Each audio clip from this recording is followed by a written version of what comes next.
말씀도 히브리서 9장 23절에서 28절입니다.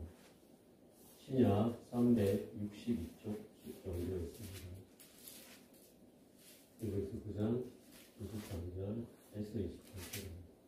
제가 먼저 한 절 읽고 한 절 교독하신 후에 마지막 18절을 함께 읽겠습니다. 그러므로 하늘에 있는 것들의 모형은 이런 것들로서 정결하게 할 필요가 있었으나 하늘에 있는 그것들은 이런 것들보다 더 좋은 제물로 할지니라. 그리스도께서는 한 것의 비밀을 손으로 만든 성소에 들어가지 아니하시고 바로 그 하늘에 들어가사 이제 우리를 위하여 하나님 앞에 나타나시고 대제사장이 해마다 다른 것의 피로서 성소에 들어가는 것 같이 자주 자기를 드리려고 아니하실지니 왜냐하면 그가 세상을 창조한 때부터 자주 고난을 받았어야 할 것이로되 이제 자기를 단번에 제물로 드려 죄를 없이 하시려고 세상 끝에 나타나시느니라. 한 번 죽는 것은 사람에게 정해진 것이요 그 후에는 심판이 있으리니 이와 같이 그리스도도 많은 사람의 죄를 감당하시려고 단번에 들으신 바 되셨고 구원에 이르게 하기 위하여 죄와 상관없이 자기를 바르는 자들에게 두 번째 나타나시리라. 아멘. 12월의 첫날입니다. 그리고 2023년의 마지막 달 첫날에 만듭니다. 한 해를 잘 마무리하시는 한 달이 되시길 주님의 이름으로 축원합니다.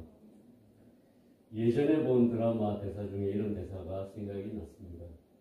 두 남녀의 대화를 제가 조금 목소리 톤을 변형해서 읽을 때 조금 오글거려도 꾹 참고 들어주시기 바랍니다. 자기 나 사랑해? 그럼 얼마만큼 사랑해? 하늘만큼 땅만큼. 죄송합니다. 어떠신지요? 남자의 말을 들은 여자는 너무나 행복한 표정을 지으며 남자의 어깨에 머리를 살포 시기되 행복이 졌습니다. 오늘 본문 말씀은 짧지만 이 본문 속에 나오는 두 개의 낱말로 인해서 우리를 행복에 적게 합니다. 하나님께서 얼마나 우리를 사랑하시는지, 얼마나 든든한 분이신지 보여주는 본문이기 때문입니다. 너무도 담백하게, 너무도 임팩트 있게, 너무도 황송하게 표현하고 계심으로 인해 감사가 되는 말씀이기 때문입니다. 그 두 말씀은 더 좋은과 단번에라는 말씀입니다.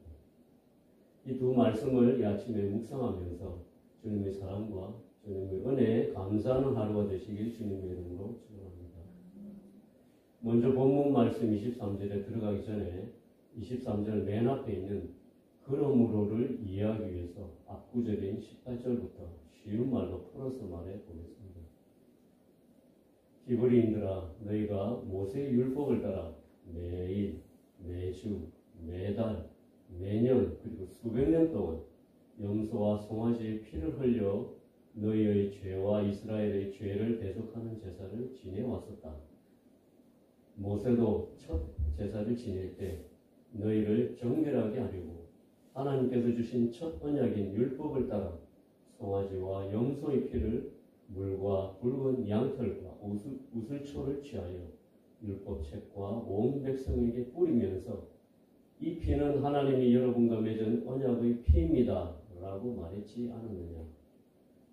그리고 하나님과의 교제를 위해 그 피를 장막과 섬기는 일에 쓰는 모든 그릇에도 뿌렸었다. 왜냐하면 율법에 따라 거의 모든 물건이 피로서 정결하게 되기 때문이었다. 피 흘림이 없으면 삶도 없기 때문에. 여기까지가 그러므로 전까지의 이야기입니다. 이제 그러므로 이후를 말해 보겠습니다. 그러므로 그리스도께서도 피를 흘리셨다. 염소와 송아지보다 더 좋은 제물이 되셔서 너희를 정결하게 해주셨다. 그리고 하늘에 있는 것들의 모형인 땅의 성소가 아니라 하늘에 들어가셔서 우리를 위하여 하나님 앞에 나타나신 것이다. 뿐만 아니라 수천 년 동안 계속해서 반복되었던 대제사장의 제사가 아니라 단번에 자기를 제물로 드리는 제사로 우리의 죄 문제를 해결해 주신 것이다. 더 좋은 제물로 단번에. 우리는 하나님을 배반했던 존재였습니다. 하나님이 우리를 배반한 것이 아니라 우리가 배반한 것입니다. 그런데도 우리는 여전히 하나님의 사랑을 의심합니다. 마치 철없는 사춘기의 아이들이 자기 부모의 사랑을 의심하며 친구를 부모보다 더 사랑하고 K-팝 아이돌을 부모보다 더 사랑하고 세상 재미를 부모보다 더 사랑하며 부모로부터 멀리 떠나는 것처럼 말입니다. 오늘 본문에 나온 더 좋은 재물은 하나님의 사랑이 어떠한 사랑인지 증명해 주는 말씀입니다. 그래서 더 좋은 재물의 첫 번째 의미는 바로 사랑입니다. 더 좋은 재물. 사람들이 생각하는 것보다 더 좋은 것을 하나님께서 우리를 위해 주셨다는 뜻입니다. 더 좋은 사랑을 주셨다는 의미입니다. 그런데 우리가 생각하는 하나님의 사랑은 여전히 염소와 송아지에 머물고 있습니다. 더 좋은 재물이라는 것은 염소나 송아지의 피보다 더 좋은 재물이라는 말이지 않습니까? 이 말을 다르게 표현하면 우리는 하나님의 사랑을 염소나 송아지의 피 정도로 여기고 있다는 말과 같은 것입니다. 도무지 하나님이 우리를 얼마나 사랑하시는지 감을 못 잡는 모습입니다. 부모를 거역하며 토라져 부모의 사랑을 의심하는 사춘기의 아이처럼 우리의 모습이 그러합니다. 정말 하나님의 사랑이 염소와 송아지 정도의 사랑일까요? 요한복음 3장 16절에서는 이렇게 하나님의 사랑의 정도를 표현하고 있습니다. 하나님이 세상을 이처럼 사랑하사 독생자를 주셨으니 이는 그를 믿는 자마다 멸망하지 않고 영생을 얻게 하려 하십니다. 하나님께서 우리에게 주신 더 좋은 사랑은 바로 하나님의 독생자였습니다. 자식을 둔 부모에게 모두 물어보시면 알 것입니다. 이 세상 재물을 얼마든지 줄 테니 당신 아이의 목숨을 포기하겠습니까? 라는 질문에 예라고 말할 부모가 거의 없다는 것을 말입니다. 하나님에게 있는 그 무엇보다도 소중한 것은 독생자였습니다. 그것을 내어주신 것입니다. 바로 최고의 사랑을 우리를 위해 내어주셨습니다. 뿐만 아니라 더 좋은 재물이라는 말에는 우리를 향하신 하나님의 생각을 알 수 있게 해줍니다. 우리를 어떻게 생각하고 계신지 알려주시는 사랑의 표현입니다. 우리를 위해 독생자를 주셨다면 우리와 독생자를 맞바꾸셨다는 의미입니다. 그 말은 우리가 독생자만큼 가치가 있는 존재라는 의미가 되는 것입니다. 우리의 가치를 그렇게 매기신 것입니다. 우리의 존재의 가치를 하나님께서는 독생자와 동일하게 보시고 계십니다. 하나님이 세상을 이처럼 사랑하사 이처럼 우리를 귀하게 보신 것입니다. 우리를 이처럼 소중하게 여기시고 계신 것입니다. 그래서 더 좋은 재물은 우리에게 보여주신 하나님의 사랑이 어떠한 사랑이었는지 알려주는 표현입니다. 그런데 슬프게도 더 좋은 재물이라는 표현은 우리가 얼마나 하나님의 사랑을 의심하고 불신하는지 알려주는 표현이기도 합니다. 이런 우리처럼 에베소서 3장 18절과 19절에서 바울 사도는 에베소 성도들이 하나님의 사랑의 크기를 깨닫기를 기도하고 있습니다. 능히 모든 성도와 함께 지식에 넘치는 그리스도의 사랑을 알고 그 너비와 길이와 높이와 깊이가 어떠함을 깨달아 하나님의 모든 충만하신 것으로 너희에게 충만하게 하시기를 구하노라. 바울 사도의 이 기도처럼 우리가 하나님의 사랑의 크기가 어떠한지 몰라서 염소와 송아지의 크기에 머물러 있지 않고 지식에 넘치는 그리스도의 사랑을 알 뿐 아니라 그 너비와 길이와 높이와 깊이가 어떠함을 깨닫는 저와 성도님들이 되시길 주님의 이름으로 축원합니다. 두 번째로 묵상할 말씀은 단번에입니다. 단번에라는 말의 첫 번째 의미는 한 번입니다. 단번에는 단 한 번이라는 뜻입니다. 본문 27절에도 이렇게 말씀합니다. 한 번 죽는 것은 사람에게 정해진 것이요 그 후에는 심판이 있으리니 이스라엘입니다. 우리에게 주어진 운명은 단 한 번입니다. 단 한 번 태어나고 단 한 번 죽습니다. 우리에게 주어진 시간도 단 한 번입니다. 우리에게 주어진 선택도 단 한 번입니다. 단 한 번이 우리의 운명입니다. 사람들은 한 번 주어진 삶을 살지만 어디로 가는지 모르며 삽니다. 그리고 히브리서 2장 15절 말씀처럼 또 죽기를 무서워함으로 한평생 매여 종로로 타는 우리입니다. 마치 죽음을 향해 걸어가는 우리의 인생은 삶과 죽음 앞에서 무기력하고 무의미해 보입니다. 이런 우리의 모습을 따라 단 한 번 우리 주님께서도 우리의 길을 걸어가셨습니다. 단 한 번 태어나서 단 한 번 죽는 우리의 허무한 인생길을 주님께서도 걸어가 주신 것입니다. 히브리서 4장 15절의 말씀에 우리에게 있는 대제사장은 우리의 연약함을 동정하지 못하실 이가 아니요 모든 일에 우리와 똑같이 시험을 받으신 이로되 죄는 없으십니다. 이 말씀을 개역 한글로 찾아보면 우리에게 있는 대제사장은 우리 연약함을 체휼하지 아니하는 자가 아니요 모든 일에 우리와 한결같이 시험을 받은 자로되 죄는 없으시니라 라는 말에서 체휼이라는 표현을 쓰고 있습니다.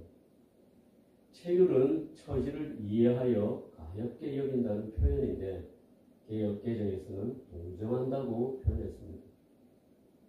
예수님은 우리의 처지를 이해하고 불쌍하게 여기셨다는 것입니다. 그런 마음을 가지시기까지 예수님은 우리와 같은 길을 걸어가셨습니다. 단 한 번 인생이 가는 길을 동일하게 가셨습니다.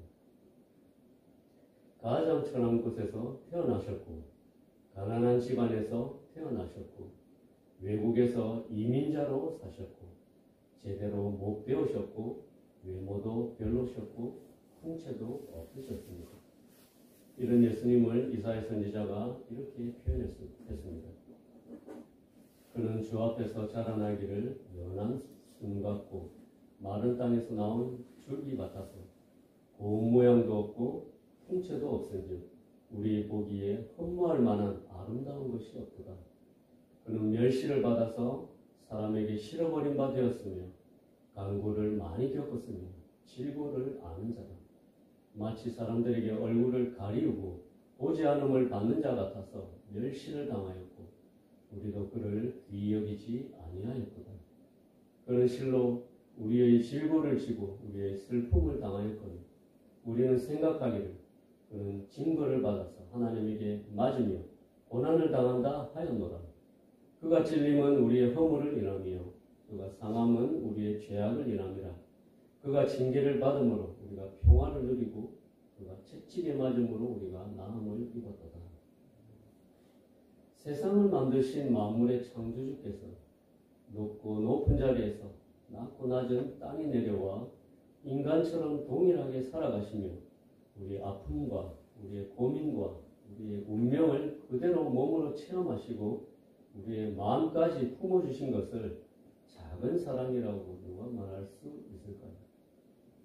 우리가 그만큼 사랑을 받을 자격이 있어서 그렇게 우리처럼 되신 것일까요? 단 한 번의 운명을 가지고 살아가는 우리와 똑같이 살아가셨던 주님의 은혜를 깊이 묵상하는 저와 성도님들이 되시길 주님의 이름으로 축원합니다. 단번에라는 말은 또한 능력을 의미합니다. 죄의 삭은 사망입니다. 죄를 지으면 그 대가로 사망이 옵니다. 이것이 하나님이 세상에 세우신 법입니다. 이 죄와 사망의 법에서 누가 우리를 구원해 줄 수 있습니까? 우리가 죄가 없다면 이 죄와 사망의 법에서 노임을 받을 수 있겠지만 우리는 모두 죄인입니다. 모든 사람이 죄를 범하였음에 하나님의 영광이 이르지 못하더니 이것이 우리의 현주소였습니다. 또한 죄는 우리와 하나님 사이를 갈라놓았습니다. 이사야 선지자가 이사야서 59장 1절에서 2절 사이에서 알려주고 있습니다.